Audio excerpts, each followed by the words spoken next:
Hello viewers, welcome back on another video on Nicola Bulley's case.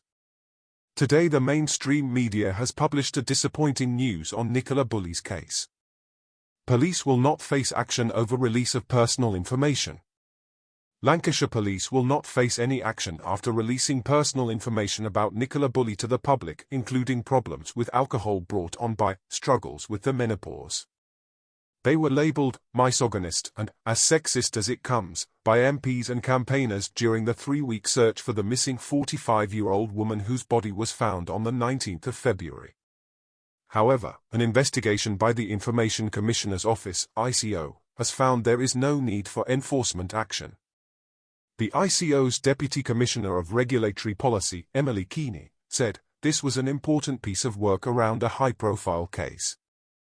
We wanted to reassure the public that there are rules in place to protect how personal information is used and shared, and we wanted to be clear that while police can disclose information to protect the public and investigate crime, they would need to be able to demonstrate such disclosure was necessary and proportionate."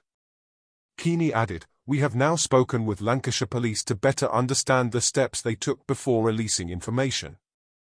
We heard in those conversations the challenging nature of considering whether and how to share personal information during fast-paced, important cases.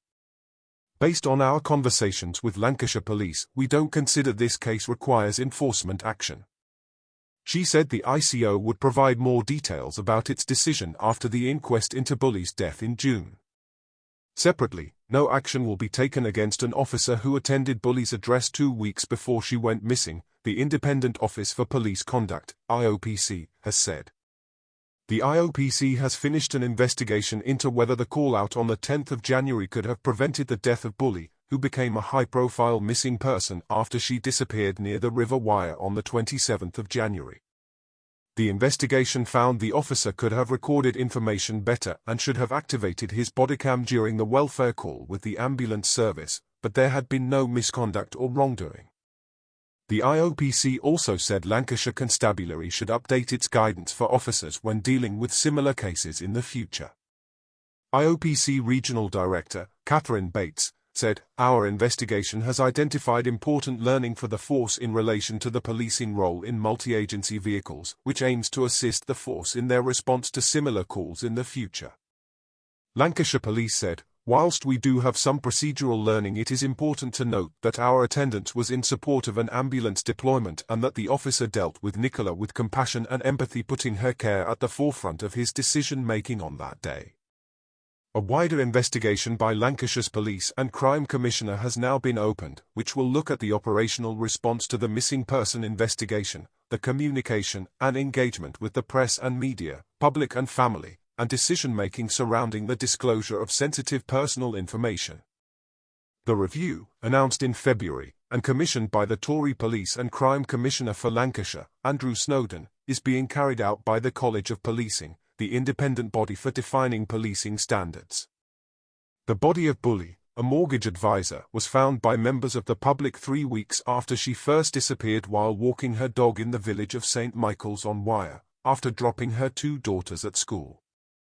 In a statement read by police after her body was identified, her family criticised the media and the sections of the public who had accused her partner of wrongdoing and misquoted and vilified friends and family.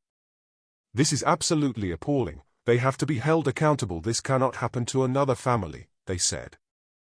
The family singled out ITV and Sky News, who were the first to interview Bulley's partner, Paul Ansell, for making contact with them directly on the night her body was found, adding they had asked for privacy. The case has received vast attention from the press and across social media, attracting armchair detectives and conspiracy theorists. During the investigation, police were forced to put in place a dispersal order after TikTok and YouTube influencers arrived on the scene, intimidating local people and causing a nuisance to search teams. Hundreds of people traipsed through the beauty spot, taking photographs for social media, and other visitors broke into buildings and went through local people's gardens at night in the hope of finding her. Whatever happens, we all want justice for Nicola. News source: Guardian, The Sun, ITV News and BBC. Thank you for watching.